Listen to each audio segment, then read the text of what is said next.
This is section 2 of chapter 9, Jefferson's Triumphs Abroad. So Thomas Jefferson is going to have two major foreign affair triumphs. That'll be in contrast to what we would consider his domestic failures, such as the Embargo Act. These are your objectives for this section.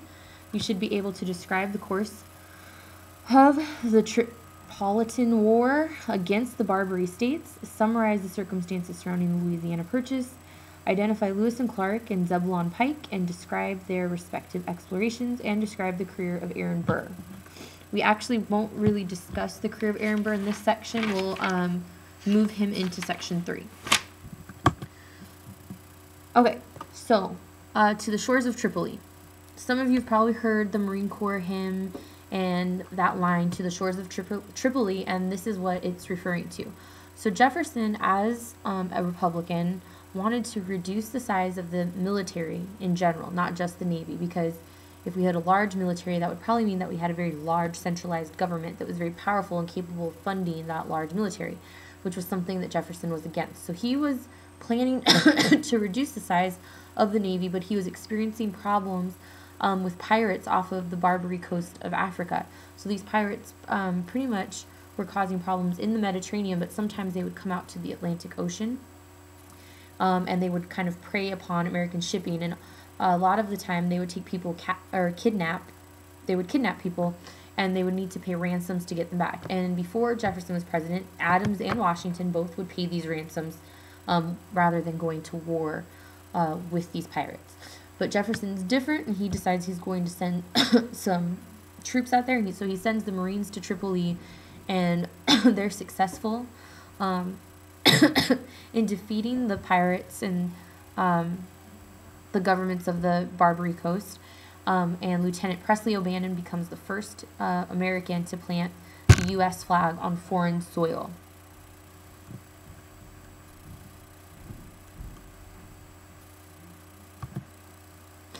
Okay. So another success for Jefferson is the Louisiana Purchase.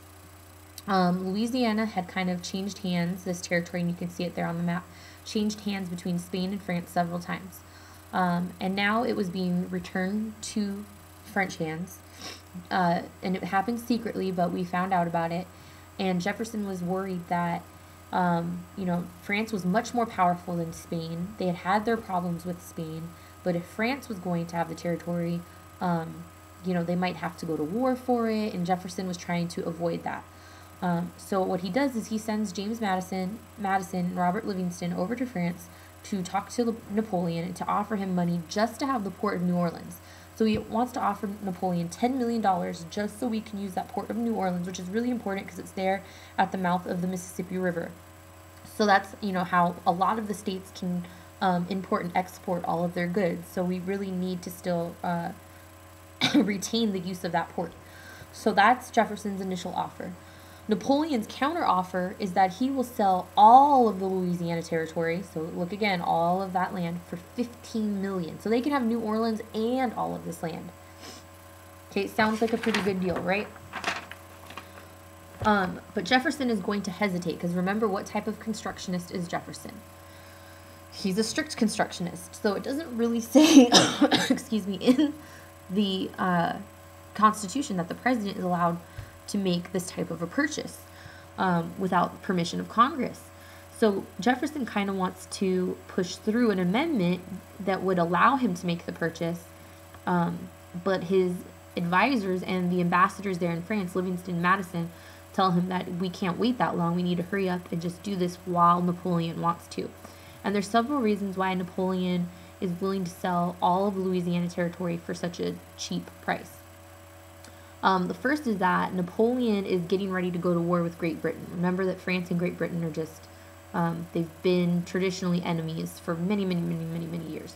So he's getting ready to go to war with Great Britain, and he's concerned that, if he does go to war with Great Britain, then, it's going to be too difficult to defend his European holdings and any of his other colonial holdings, for example, like in Southeast Asia, And it's going to be difficult to also hold the Louisiana Territory at the same time to defend that from the British.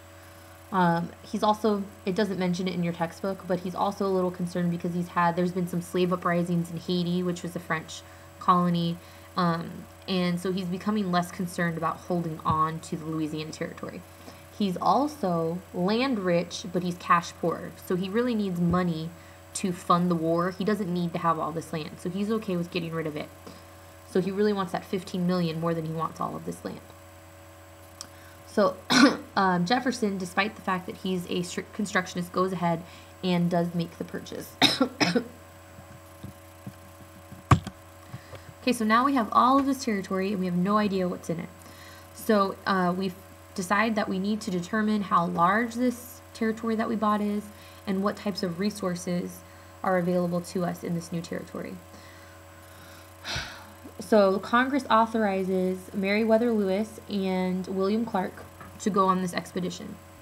And they start off in St. Louis and they make it all the way to the Pacific Ocean, and they see, all sorts of things that, they weren't familiar with.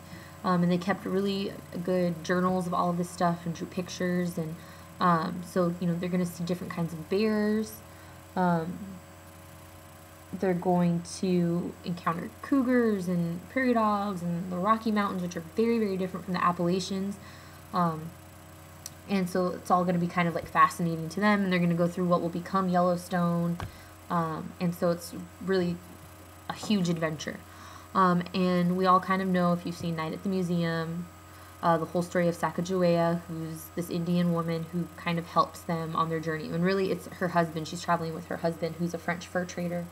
And she's pregnant too during part of this journey, but she helps Lewis and Clark out. And then we have a third explorer during this time, Zebulon Pike. He'll discover what we call Pike's Peak today, but he doesn't climb it. And that should say climb, not claim. Sorry. So that might show up as a true or false on your test or on your quiz tomorrow. Okay, very short section. Here's your paragraph shrink words. Resources, exploration, conditions.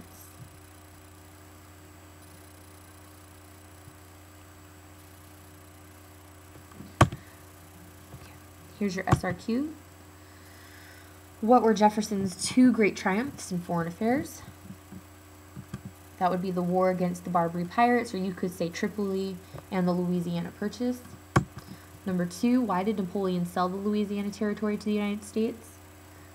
Because 1, he was worried about defending it when war broke out, and 2, he needed the money. 3, who were the 3 great explorers of the American West during Jefferson's administration? I have Lewis, Clark, and Pike. Okay, reminders, you definitely have a quiz tomorrow, and I would just go ahead and check not only RunWeb, but also check CoreSites, just to make sure that you're staying up to date with discussion posts. Okay?